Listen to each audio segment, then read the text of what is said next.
మనం time travel చేసి 200 ఏళ్ల వెనక్కి వెళ్దాం.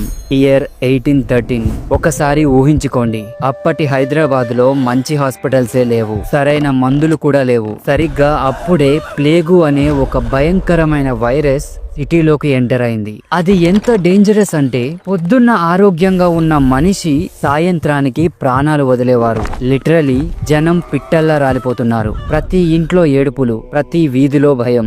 సిటీ మొత్తం ఒక దెయ్యాల దిబ్బలా మారిపోయింది. గవర్నమెంట్ చేతులెత్తేసింది. వేల మంది చనిపోతున్నారు. సిటీ ఎకానమీ మొత్తం కుప్పకూలిపోయింది. ఇక దేవుడే దిక్కు అని అందరూ ఫిక్స్ అయిపోయారు. కానీ వాళ్ళకి తెలియదు, వాళ్ళ ప్రార్థనలకు సమాధానం కొన్ని వందల కిలోమీటర్ల దూరం నుంచి రాబోతుందని. అదే టైంలో హైదరాబాద్ కు చెందిన కొందరు సోల్జర్స్ మధ్యప్రదేశ్ లోని ఉజ్జయినిలో డ్యూటీలో ఉన్నారు. కానీ వాళ్ళ మైండ్ మొత్తం హైదరాబాద్ గురించి ఆలోచిస్తోంది. ప్రతిరోజు వాళ్ళ కుటుంబ సభ్యులు, స్నేహితులు చనిపోతున్నారనే న్యూస్ వాళ్ళకి చేరేది. వాళ్ళు ఎంత టార్చర్ అనుభవించారో ఇమాజిన్ కూడా చేసుకోలేం. కానీ వాళ్ళ చేతుల్లో ఏమీ లేదు.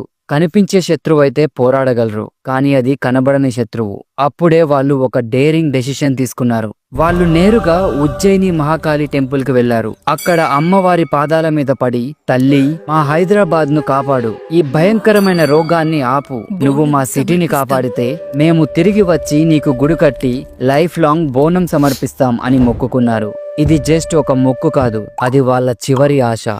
ఇక్కడే అసలు మ్యాజిక్ జరిగింది. ఉజ్జయినిలో సైనికులు మొక్కుకున్నారో లేదో, హైదరాబాద్లో ప్లేగు వ్యాపించడం ఆగిపోయింది. మరణాల సంఖ్య కంట్రోల్లోకి వచ్చేసింది. కొన్ని రోజుల్లోనే సిటీ మొత్తం కంప్లీట్ గా సేఫ్ అయిపోయింది. ఇది యాదృచ్ఛికమా లేక నిజంగా దేవుడి దయనా? ఇది ఖచ్చితంగా అమ్మవారి అద్భుతమే అని అందరూ బలంగా నమ్మారు. అయితే వాళ్ళు ఇచ్చిన మాట నిలబెట్టుకోవడానికి డ్యూటీ ముగించుకొని వెంటనే సికింద్రాబాద్ వచ్చేశారు.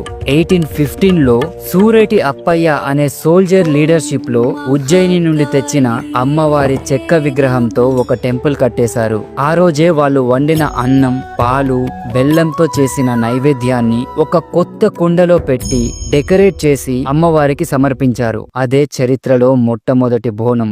కేవలం కొందరితో మొదలైన ఆ వేడుక ఇప్పుడు లక్షల మంది పండుగగా మారింది. ఇంక్రెడిబుల్ కదా? ఓకే, ఇంతకీ ఈ బోనం ఏంటి?